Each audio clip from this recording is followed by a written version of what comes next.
Hello, everyone, and welcome to the 17th episode of Nick's Notes. I'm your host, Nick Desai, and I wish this new year was starting with better news than being on the fifth day of the year and there being over 1 million new U.S. cases of COVID per day. With the Omicron variant spreading like a raging wildfire and no control in sight, I decided to devote this episode to the pandemic.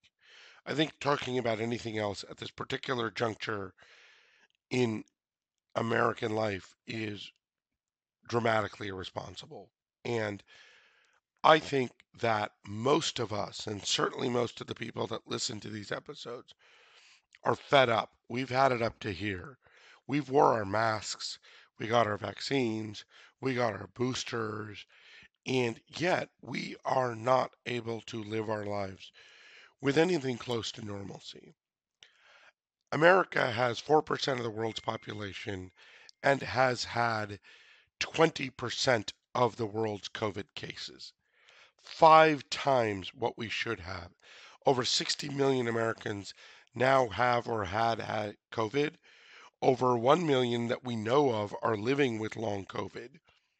We don't know what the long term sequela is yet of short COVID for the people who have recovered, and 30,000 people have died, with 1,500 people about dying every day, which means we will easily cross 1 million deaths from COVID in a 2 year period. And part of this, I could make this entire episode about politics, and I think that everyone knows my particular political persuasion. If you listen to this podcast, you certainly know my persuasion.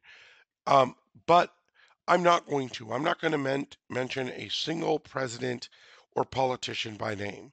What I am going to instead do is talk about the dramatic failure of America as a country.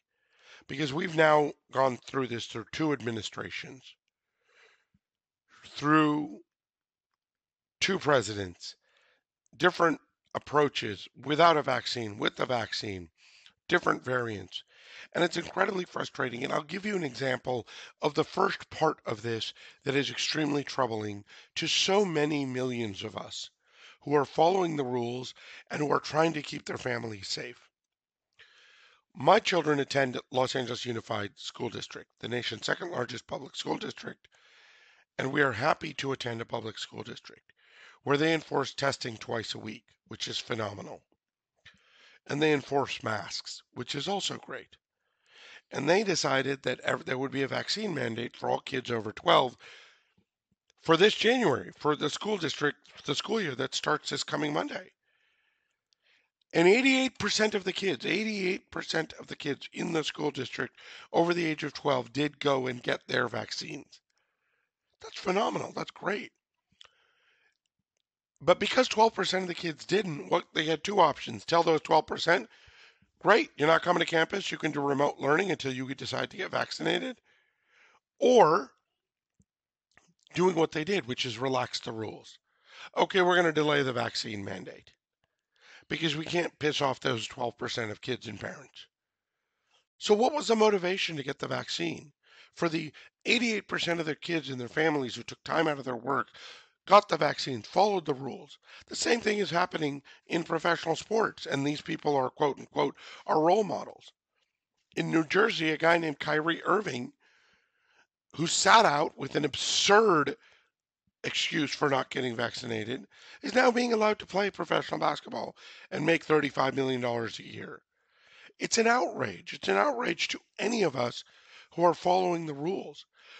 And this is not for a lack of money. Between the small business, what was that loan program? I forget the acronym, and direct payments and stimulus, we have spent $8 trillion directly on assistance for this vaccine. $8 trillion directly. Yet, there are no tests available. President Biden has promised 500 million tests. When? We need the test now. And 500 million is an order of magnitude too small because every single American should be tested every 72 hours. If you do the math, we need 3 billion tests a month. And that costs a fraction of the $8 trillion that we've already spent. Did we not know after the different variants that have already come? After Delta, we have the smartest engineers, scientists, biologists, chemists, immunologists, virologists, epidemiologists in the world here. The greatest schools, the greatest universities, the Centers for Disease Control, the National Institute of Health, the Department of Health and Human Services. Did we not know that viruses mutate and have variations? Did we not know that?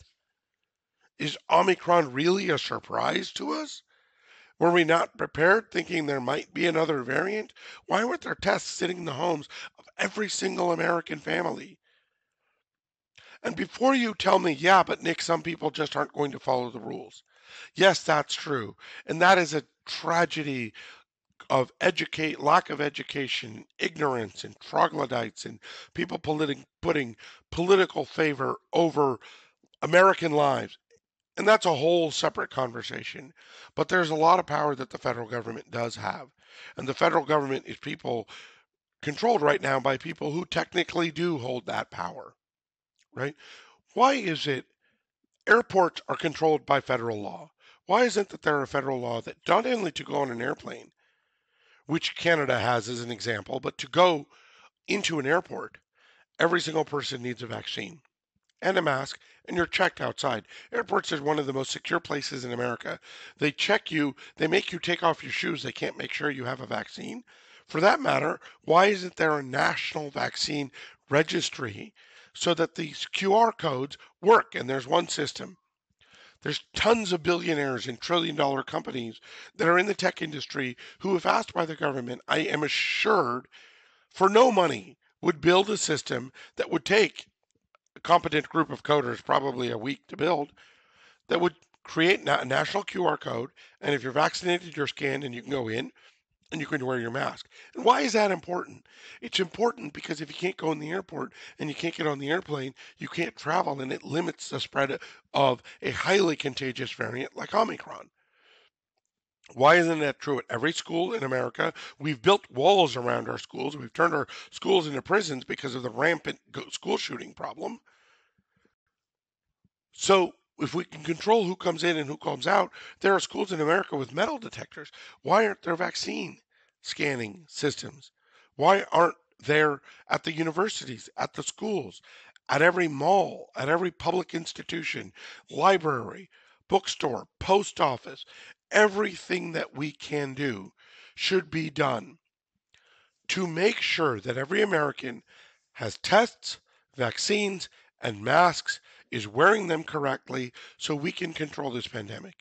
And you can argue with me that the countries who have very good control over the pandemic, like China, are not democratic and the people aren't free. First of all, I don't think that 1 million deaths and 1 million long COVID cases and counting is particularly free. Doesn't meet my definition of freedom. But even if it meets yours, Japan is a free country, Korea is a free country, India is a free country. Look at their COVID cases per capita. And one of those countries, India, has 4 times the population and 1/3 the land mass and considerably less money. The total GDP of India in a year is not $3 trillion. We've already spent $8 trillion just on the pandemic. And if I sound angry, it's because I am. It's because I'm angry and it's because I'm frustrated. And I think my anger and frustration speaks for, we keep talking about the 12% and the this percent and the that percent, the people who won't wear their masks below their nose. I have spent a week recently in Banff, in Calgary, Alberta, Canada. I spent a week with my family in Banff. Every single restaurant scans for your vaccine. They have a national vaccine QR code. Every single restaurant scans for it. Everybody cooperates. Everybody wears a mask. And guess what? Everybody knows how to wear a mask above their nose. Wearing a mask under your nose is a uniquely American stupidity. And it is not acceptable. And we do know how to solve these problems. When 3,500 Americans were killed on September 11th, 21 years ago now, We, 21 years ago last year, we know we declared a war on terror. And you could argue with the results and the approach, but when one guy tried to blow up an airplane unsuccessfully with his shoe, every single American who goes through every single airport to get on every single airplane takes off their shoes.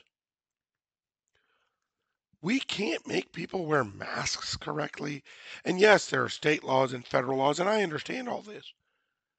But most interstate travel, most public universities, most public education systems, all airports, and many national parks, libraries, post offices are controlled by the federal government. And we have the power and the resources to say this far and no further. And this is not about control, police state. Please stop that.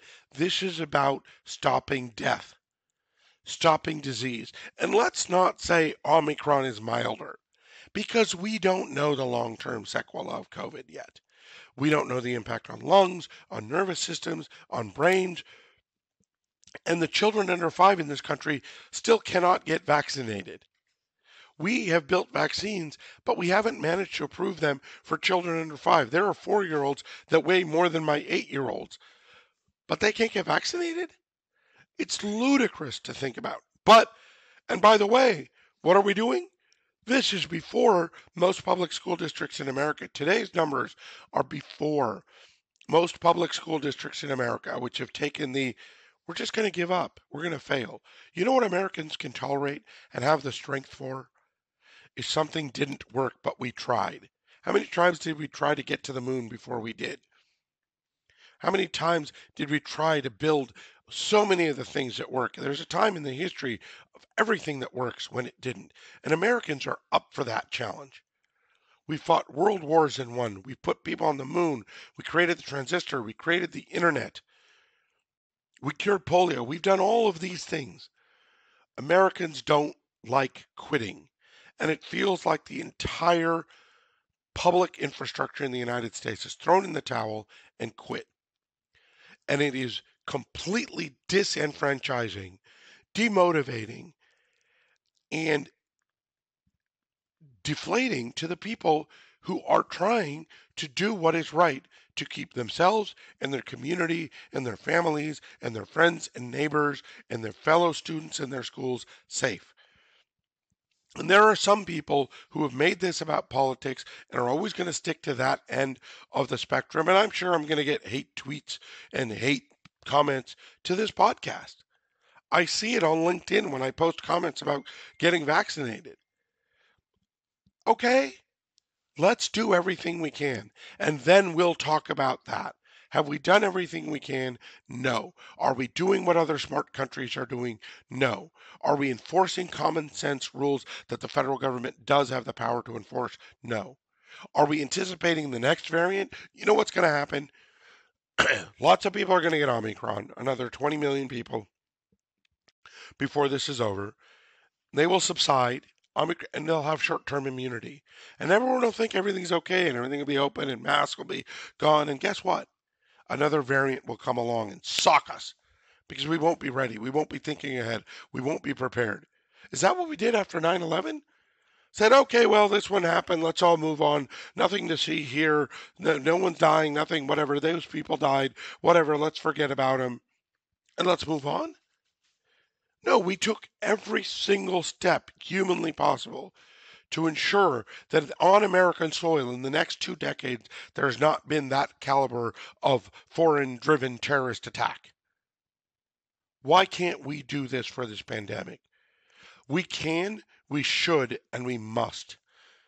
Because if one child dies, if one person dies, if one person has long-term sequelae, and we had a way to prevent it, stop it, mitigate it, or make it less, and we don't do it, we are a failure as a country, and Americans are not failures. We are supposedly the greatest country in the world, and we need to recapture that pride, that civic spirit, and that commitment to say this place will be better, and we will try harder, and we will do more. And I hope that every person at every level of every government in every state, city, and federal level in this country watches this and thinks, you know what? We need to do more, better, faster, sooner.